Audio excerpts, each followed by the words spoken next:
Assalamualaikum warahmatullahi wabarakatuh. Kembali bersama channel ATP. Kali ini kita akan belajar bersama tentang materi pendidikan agama Islam, yaitu dalam pokok bahasan mengimani kitab suci. Mari kita pelajari bersama-sama selengkapnya. Kita mulai dari definisi atau pengertian. Ada beberapa pengertian terkait yang perlu kita ketahui. Yang pertama adalah pengertian tentang iman, di mana iman secara bahasa adalah pengakuan yang melahirkan sikap menerima dan sikap tunduk. Kemudian iman secara istilah adalah membenarkan dengan hati, mengikrarkan dengan lisan, dan membuktikan dengan perbuatan. Masih dalam masalah pengertian, kita juga perlu mengerti arti iman kepada kitab suci. Arti iman kepada kitab suci yaitu meyakini bahwa Allah telah menurunkan kitab-kitab suci melalui para rasulnya sebagai pedoman hidup yang harus ditaati oleh manusia. Kita lanjutkan tentang macam iman kepada kitab suci. Dalam mengimani kitab suci ada dua kategori. Yang pertama, iman secara ijmali atau global, di mana maksud dari iman secara ijmali adalah mengimani bahwa Allah Subhanahu wa Ta'ala telah menurunkan kitab suci tanpa harus mengetahui tentang kitab suci itu secara rinci. Kemudian kategori yang kedua adalah iman secara tafsili atau rinci. Maksudnya adalah mengimani bahwa Allah Subhanahu wa Ta'ala telah menurunkan kitab suci dengan mengetahui rinciannya, misalkan namanya, rasul penerimanya, dan kandungannya. Kita lanjutkan beberapa makna iman kepada kitab suci secara khusus. Yang pertama, beriman kepada Al-Quran. Apa yang dimaksud dengan beriman kepada Al-Quran adalah mengimani Al-Quran sebagai kumpulan kalam Allah yang diturunkan kepada Nabi Muhammad SAW melalui perantara malaikat Jibril untuk menjadi pedoman hidup umat Islam. Kemudian beriman kepada kitab terdahulu. Maksudnya bagaimana? Beriman kepada kitab terdahulu adalah mengimani seluruh kitab suci yang telah diturunkan oleh Allah Subhanahu wa Ta'ala kepada Rasul terdahulu sebelum Nabi Muhammad Sallallahu Alaihi Wasallam.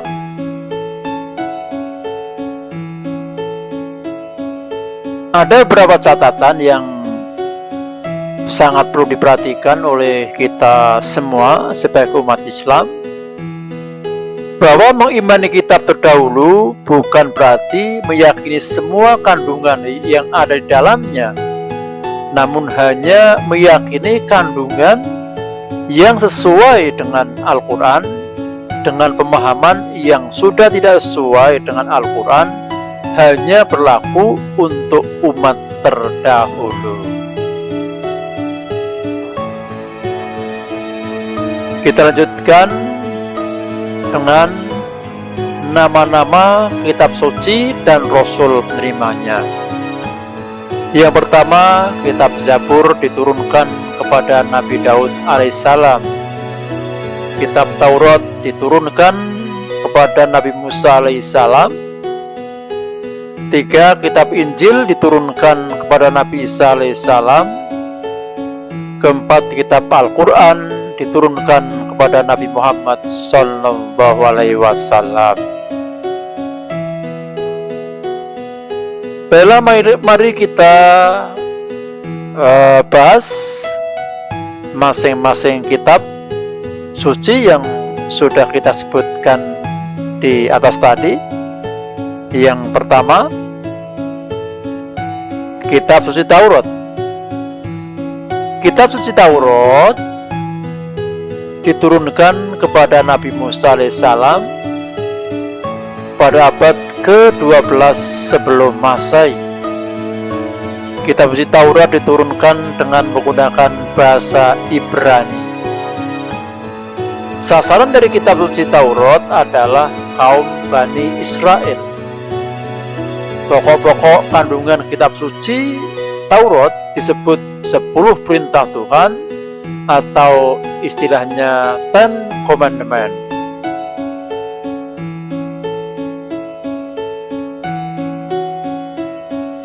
Ten Commandments ini meliputi 10 perintah dan larangan dari Allah yang selengkapnya adalah sebagai berikut. 1. Perintah mengesahkan Allah Subhanahu wa Ta'ala. 2. Larangan menyembah patung atau berhala. 3. Larangan menyebut nama Allah dengan sia-sia. 4. Perintah mensucikan hari Sabtu. 5. Perintah menghormati kedua orang tua. 6. Larangan membunuh sesama manusia. 7. Larangan berbuat zina. 8. Larangan mencuri. 9. Larangan menjadi saksi palsu. Dan 10. Larangan mengambil hak orang lain. Baiklah, kita lanjutkan pada kitab suci Zabur. Kitab suci Zabur diturunkan kepada Nabi Daud pada abad 10 sebelum Masehi. Kitab Zabur diturunkan dalam bahasa Kipti. Sasaran kitab Zabur adalah bangsa Yahudi atau Israel. Kita lanjutkan pembahasan kitab Injil. Kitab suci Injil diturunkan kepada Nabi Isa alaihissalam pada abad 1 Masehi. Kitab suci Injil diturunkan dengan menggunakan bahasa Suryani. Sasaran kitab suci Injil adalah bangsa Nasrani.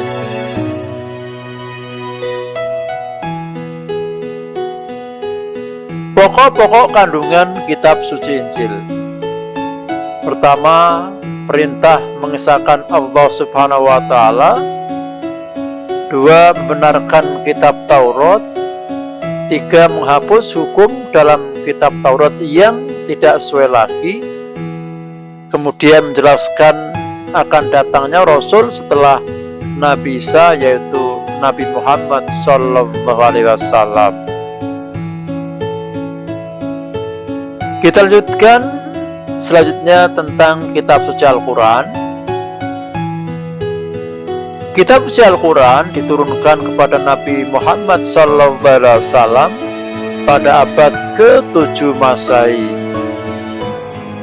Kitab suci Al-Quran merupakan kitab terakhir yang diturunkan Allah Subhanahu wa Ta'ala.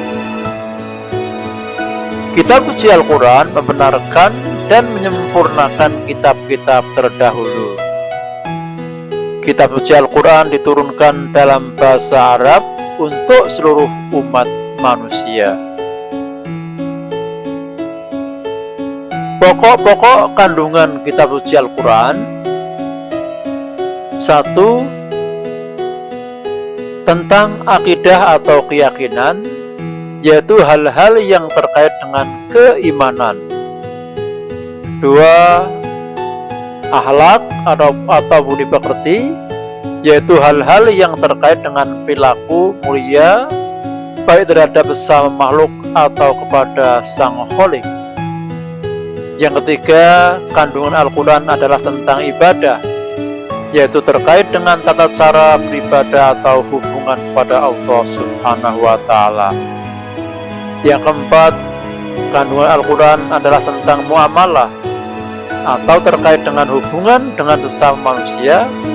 Dan yang kelima, Al-Quran juga di sana terkandung tentang tarikh, yaitu terkait dengan sejarah.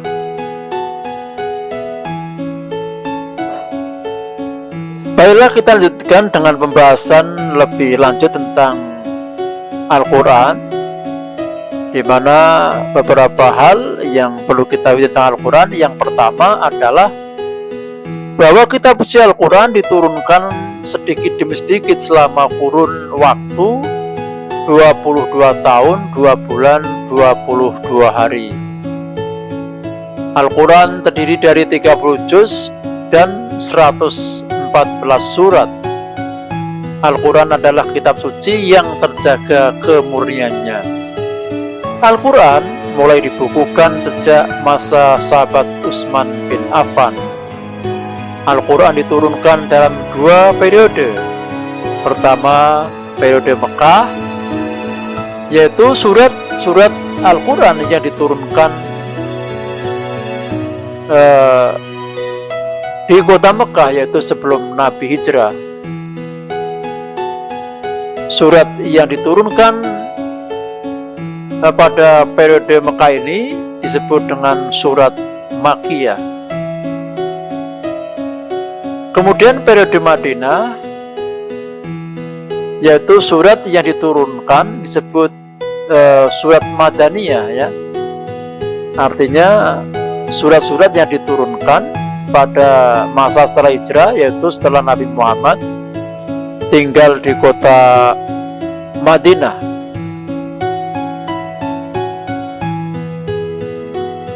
Kita lanjut pada suhuf.